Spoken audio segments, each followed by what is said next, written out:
The Big H Podcast, tune in now. Conversations that'll wow. Laugh and learn, stay a while. Let's explore that Hilton style. From the highs to the lows, every story just explodes. Mike's got questions on the go, diving deep from head to toe. Every week the guests align, sharing moments so divine. Stay with us, the pace is fine. Every episode you'll find. The Big H Podcast, tune in now. Conversations that'll wow. Laugh and learn, stay a while. Let's explore that Hilton style.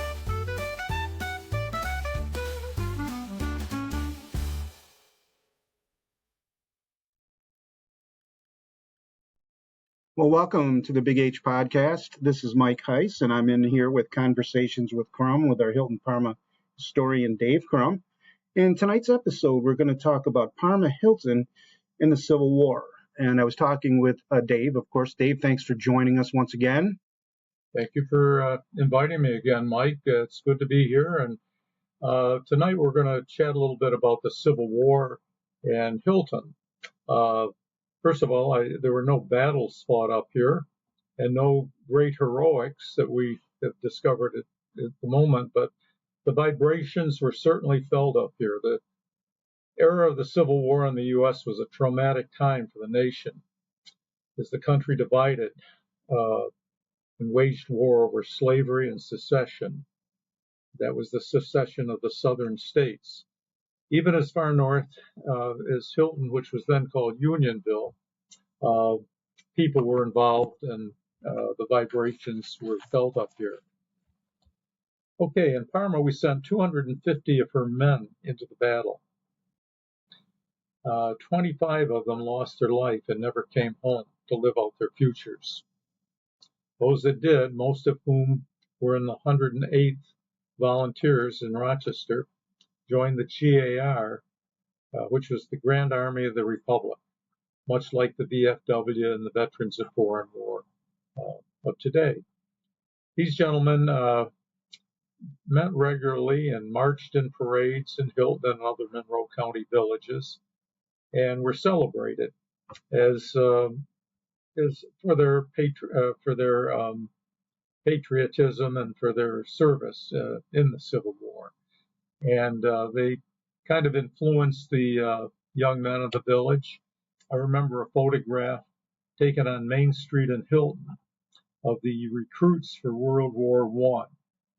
And these were the young men of the day back around 1916-17, and they were being reviewed by these Civil War veterans to see if they measured up.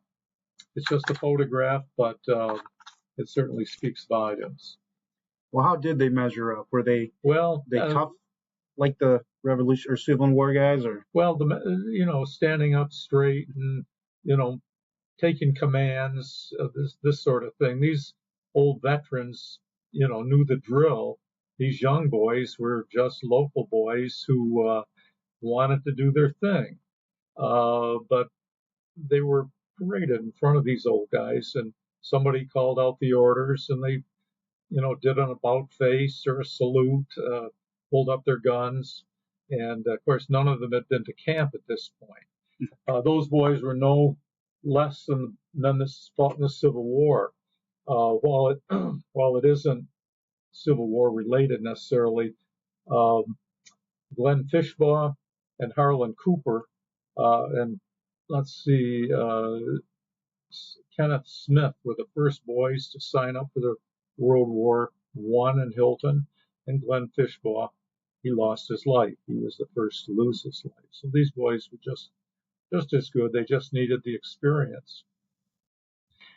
Before we get into too much, I want to just chat a little bit about some Civil War statistics to kind of frame it. And this is on a national scale. I told you how many came from Hilton.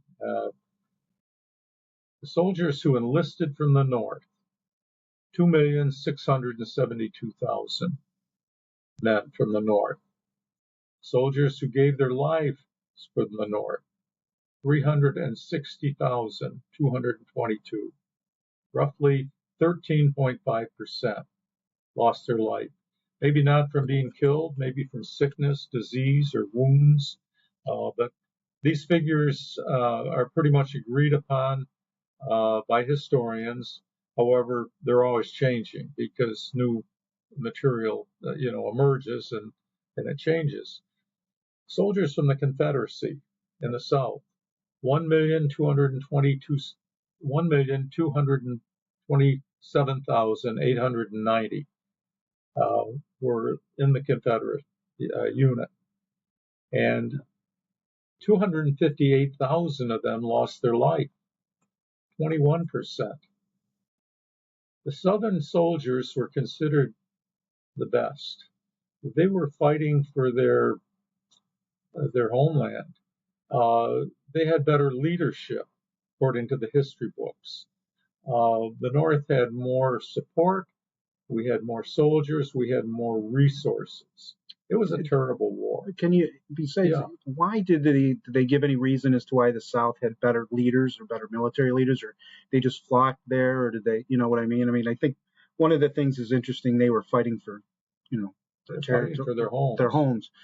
Is there any reason given as to why the leaders were better down there? I think they had better training. I think many of them were West Point graduates, the leaders. Okay. Stonewall Jackson, Jeb Stuart, of course, Robert E. Lee, and others. I mean, they were better trained. The Northern leadership, Lincoln had a terrible time with them. McClellan, Meade, they didn't want to take the men out into battle. And Lincoln wanted to get them out there and have a confrontation and get this war over with. And they came up with a million excuses why they couldn't do that. And he had to finally change the leadership. Grant, of course, was the successful one, and it was through Grant that we probably won the war. But the more you get into it, you see what a needless loss of life, what a waste of resources, but yet it had to be done to solve the problem. And the big problem was slavery, didn't go along with our Constitution, and the slaves were freed. Just a few other little notes. In one diary I read, the diarist, or the person that wrote it, was a private, and he said 99%, the life of a soldier is 99% boredom and 1% terror. We always hear about the big battles and all the loss of life, the blood and guts and so forth, but an awful lot of time was just spent in camp, drilling and sitting around and just doing, a little of nothing. At first it was fun. A lot of the soldiers from the North, when they signed up, thought they were going to a party or something. These were young boys. They couldn't wait to get off the farm, and they were all excited. Lincoln came out, he called for volunteers. They were patriots. They had recruiters. They had bands. They had music, and it just was the thing for a young boy to do. The parents couldn't object, so they'd sign up and they'd go. But when they got there, they found a completely different situation. And after a year or two, they were totally changed. Was there an age limit that But you were supposed to be over 18. Okay. And now that you asked that question, there's a little story about a very ethical young man who went to the recruiter, and he was only 16, and he didn't want to lie.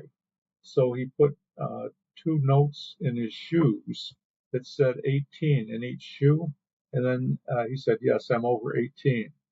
Because he had these notes in his shoes. That came up in one of the diaries. Just an interesting little tidbit. Loss of life in battles. I'm not going to go through all the battles, but in Antietam, both sides lost around 22,000. But Gettysburg, that was one of the worst. 51,000 in 3 days.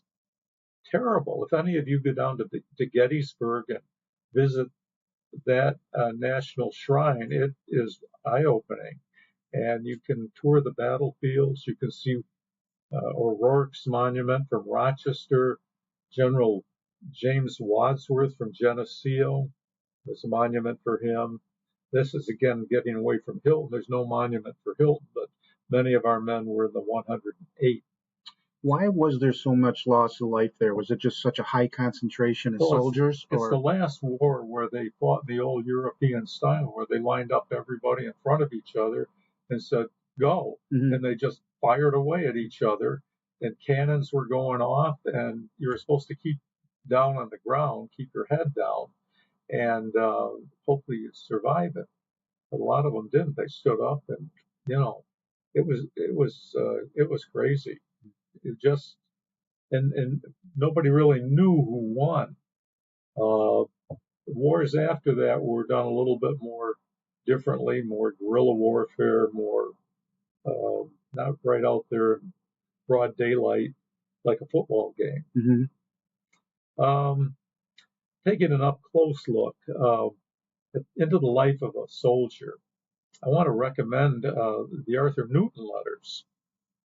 Arthur Newton was a young man from Parma Center, and he was went to the Methodist Church. He was well educated for the day, and he too signed up and went down to Washington.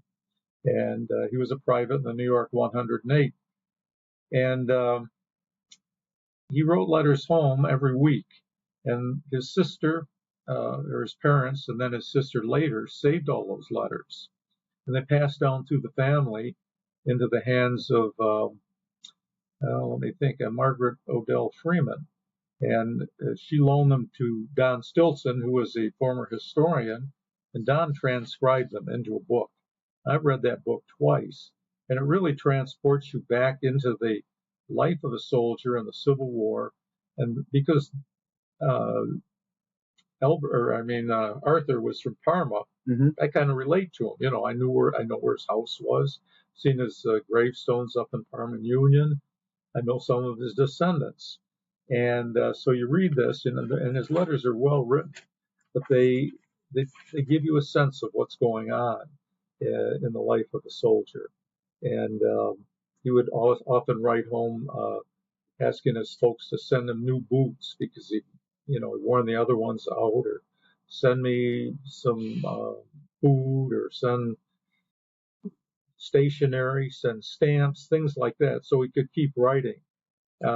He also received letters from them, but his letters didn't, or those letters that came to him never got saved. So it would have been interesting to see the other side. Sure. Yep. There were many boys in the same units that Arthur was, and he mentions them. And I guess they did this deliberately so these boys would have a sense of home. They'd have some of their friends around them. And he mentions Dennis Tabor. Dennis Tabor lived over on the Burritt Road, and he survived. And Dennis Tabor kept diaries all his life. And then there was Simeon Odell, and he was from Charlotte. I think originally Parma Center, moved to Charlotte. Henry Hoyt was from Hamlin originally, but he moved over to Parma Center. He was Lonnie Rood's great-grandfather. Daniel Hall. Daniel Hall was from Parma, I believe. He would be Todd Pickett's great-great-grandfather. Albert Horton. Albert Horton had a general store on the corner of Main Street and Lake Avenue in Hilton, where the pharmacy is today. Peter Tenney. Peter Tenney owned a big farm over in Hamlin, and later he survived, but he later grew award-winning peaches, plums, pears that he won silver medals for at the St. Louis World's Fair back around 1900. So these are all people that did survive, and they kind of became prominent people in the community. Lyman Wolfgut was from Curtis Road, and Hanford Bass lived on West Avenue in Hilton, and it was said he always got his flag up before anyone else. before the 4th of July or Memorial Day.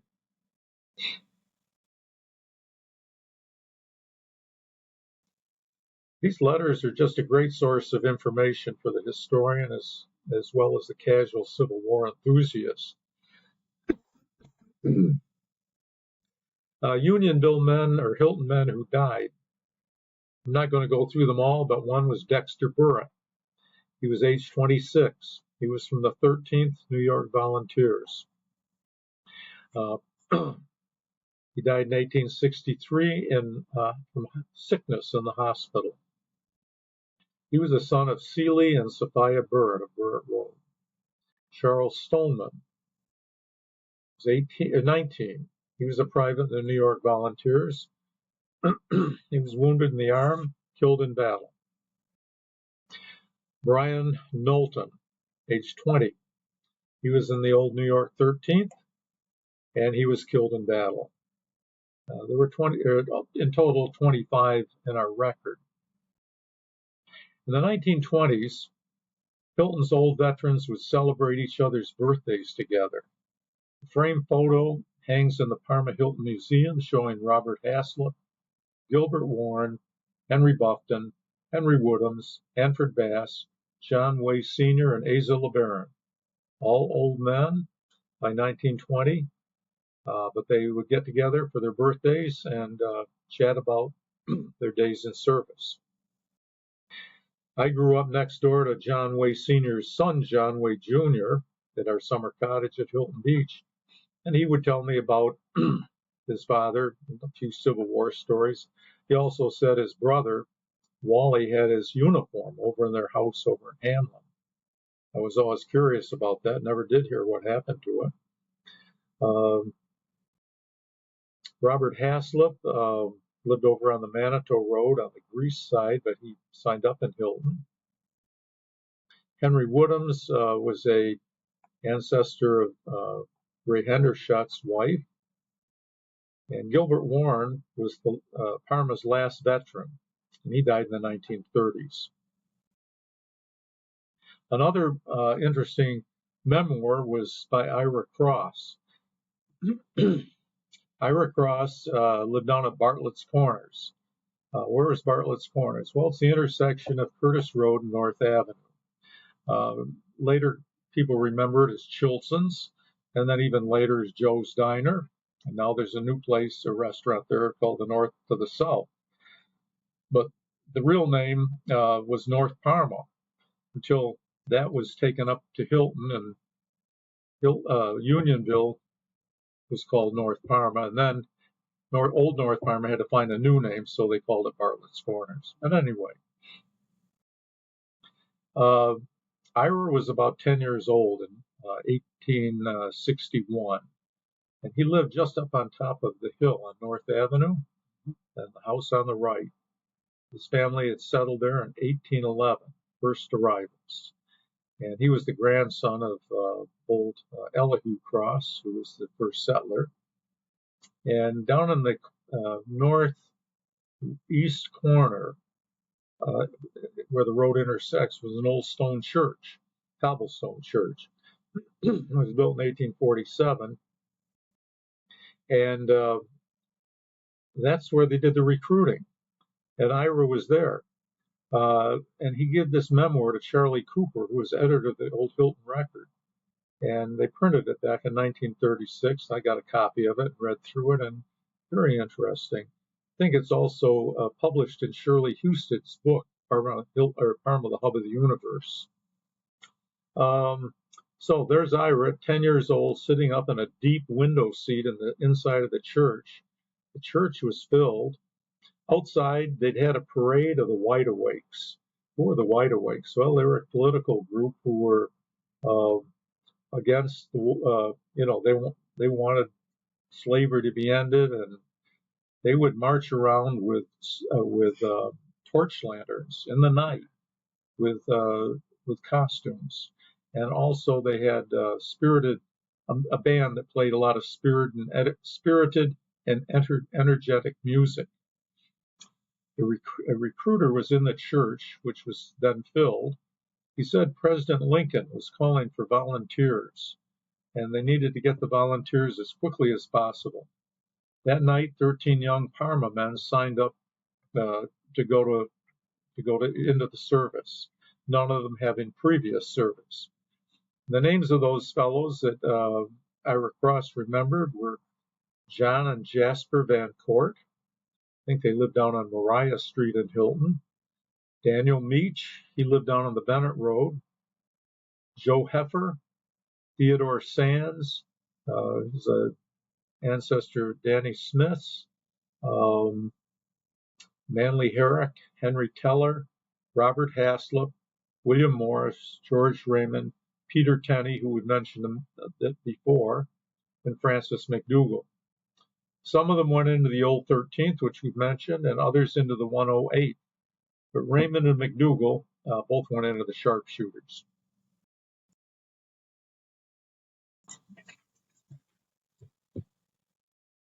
Ira remembered how anxious everybody was back home here in those difficult years.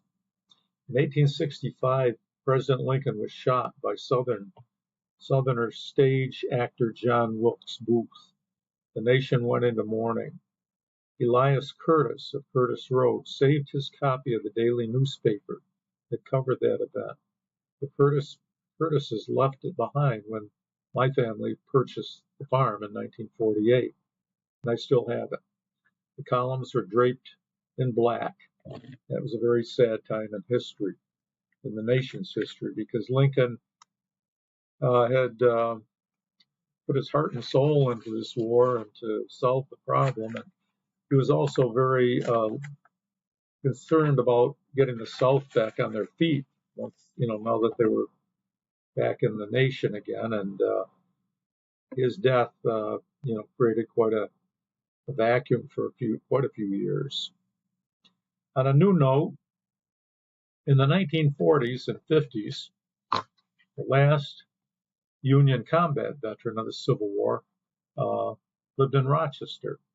His name was James Elbert Hard, and he was a pension attorney in the Reynolds Arcade on Main Street. And he secured pensions for over 5,000 veterans and their widows during his career. Remember, before 1938, there was no Social Security. And so when these veterans got to be up in their late 60s and 70s and they had to discontinue work, they still needed to eat, needed an income. And so worked hard to make sure that they were able to get their due in pensions. And it was really hard back in those days. You really had to show a lot of affidavits and have every I dotted and every T crossed and so forth. Anyway, Hard retired at the age of 87 to go home and take care of his ailing wife. But then, astonishingly, he lived another 25 years. Those years were spent being active in GAR encampments. Remember the GAR, Grand Army of the Republic? That was the veterans group. Around 1949, he was proclaimed the last living combat veteran.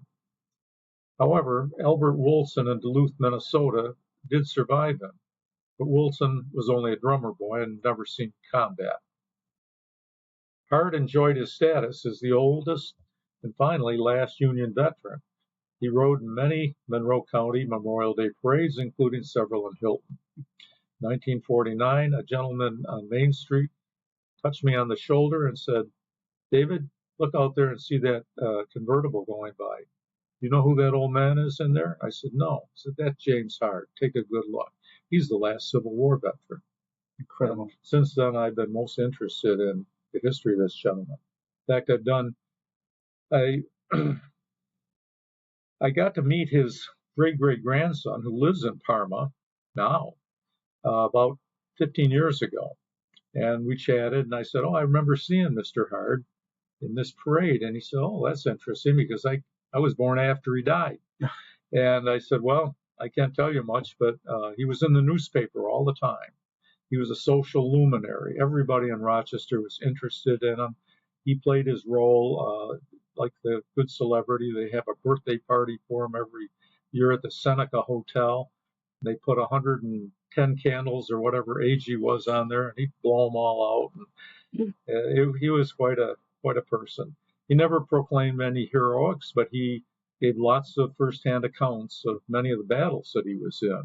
And we don't have time tonight to go through all those, but I do give a program on James Hard, and I've given it to about 20 groups around Monroe County, because today just about everybody's forgotten who he was.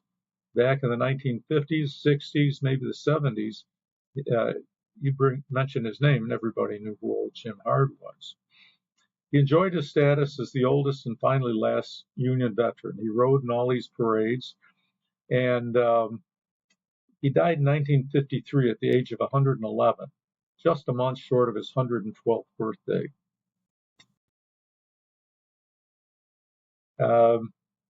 Somebody asked Mr. Hard, what's your recipe for longevity? He said, let me think. He said, well, don't worry too much and smoke plenty of cigars. He smoked 8 cigars every day.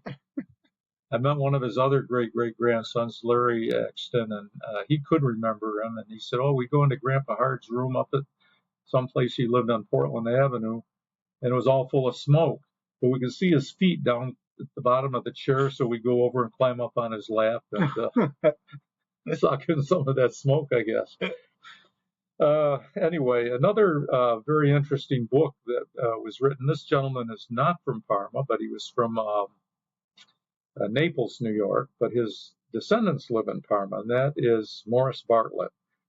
And Morris was Kay Twentyman's ancestor, and her sons are Danny and Gary Twentyman, who live in Parma. Danny loaned me his diary, and we made copies of it. And his letters were transcribed into this book form and tell a lot of interesting stories. And I took a couple of excerpts out from what I remember. The first one was on the first page. It said, I arrived in camp today. A deserter was caught, and I witnessed him sitting on his coffin in front of a firing squad. He was shot and died. It was tough times. Number 2 that I noted, he got to see Abraham Lincoln, and this is what he said. You see, old Abe came up to see us as we had to march 16 miles to see him. And when we got where he was, we found him no great scratch as to looks after all. The 12th Army Corps was reviewed by him and Hooker. I think he is the neediest looking individual I ever saw for one that occupied such a position as he does. First-hand account. What did people in Parma do while the Civil War was going on? Well, there was a lot of anxiety, of course. People read the newspapers. They couldn't get them fast enough because it would list all the soldiers that had died, and then there would be also war news. And all these people up here had sons and nephews and grandsons who were in the war, and they were, just like we would be today, very, very anxious. There was no radio, no television, no cell phones, no other communications as we have today. Strictly the papers, maybe the telegraph. And so the people were anxious. Men went about their business. War enhanced the economy. Food was needed for the troops. So the farmers were doing well, and they needed horses. So raising horses was a big thing, and getting them down to Washington for the army. And war created jobs. Some women went to Philadelphia and Richmond to nurse the wounded. The railroads were very, very busy, carrying troops here and there. Families went to visit soldiers or to retrieve their bodies for burial back home. And sometimes when they would go down, they'd get caught up in the hurly-burly of the war. Some eligible and draftable men paid others to go in their places so they could run their farms and care for their families. Maybe just didn't feel they had it to become a soldier, but they had to pay, I don't know, I think it was like $800. Some young man would go in their place. The value of history. We should read history as accurately as possible. While research often sheds new light on historical matters, history should not be rewritten for the sake of some political agenda's convenience. We should learn from history and try not to make the same mistakes our predecessors did. Don't tear down statues because some political or social reason. They're part of what happened. And while perhaps offensive to some, they exemplify a role in the action of the day that passed. History can be exciting, informative, and a way to learn from mistakes of the past. They're great stories of courage, social change, and impacts on the future that should be explored within an analytical eye of giving the reader an expanded awareness of the present-day values. The Parma Hilton historian has an alphabetical listing of the 250 men who signed up in Parma for the Civil War, their rank, company, and age. There are countless books written about the Civil War, illuminating the details and events of both the North and the South. People today are researching their ancestors who fought in the war and learning more details thanks to the U.S. Library of Congress in Washington. The library has digitized the records in their archives so that they're available to the armchair genealogist. Well, that's about all I have, Mike, on the Civil War in Parma. Any questions you have that you want to? Dave, you were very, very thorough. I wrote about 15 questions before you started, and you've answered basically every one. And the one I had at the end was, what do you think about, modern day with the tearing down of Southern statues or statues in general? And I really appreciate your outlook on that because I think it's a tough subject to breach. Totally wrong. I think it is the most bloodiest war America was ever in, too, right? I would say so, yeah. At least fought on this land. The Revolutionary War wasn't good, but was much smaller. We didn't have the population that we did almost 100 years later. And while that was bad, there are an awful lot of rough stories about what went on in that war. The Civil War, I would have to say, was the worst. We lost so many people, and they all were Americans that we lost. And I need to say that there were many African Americans that fought in the Civil War, and they did a great job, and their heroics need to be remembered. But you find that out when you read some of the books. And there, as I said, there's a tremendous number of books on the Civil War. It's hard to know which one to read, but as the years go on, it's always good to keep reading about it because new things come out, and it's not to relive it, but it's just to understand what was happening and how it affected our life today. Yeah. Well, they always say, if you don't pay attention to history, history has a tendency to repeat itself. Yeah, isn't that for sure? And I'm really glad we've got you now down on a podcast, and look forward to a future podcast, maybe one on the Revolutionary War and Hilton Parma's impact. Well, the Revolutionary War, we didn't have, obviously Parma wasn't even here then. The land was, but we did have Revolutionary War veterans settle in Parma. Okay. And that would be an interesting podcast. So. See, I learned something today, too. Well, this has been Conversations with Crumb with Hilton Parma historian, Mr. David Crumb, and this is Mike Heiss of the Big H Podcast, signing off. The Big H Podcast, tune in now. Conversations that'll wow.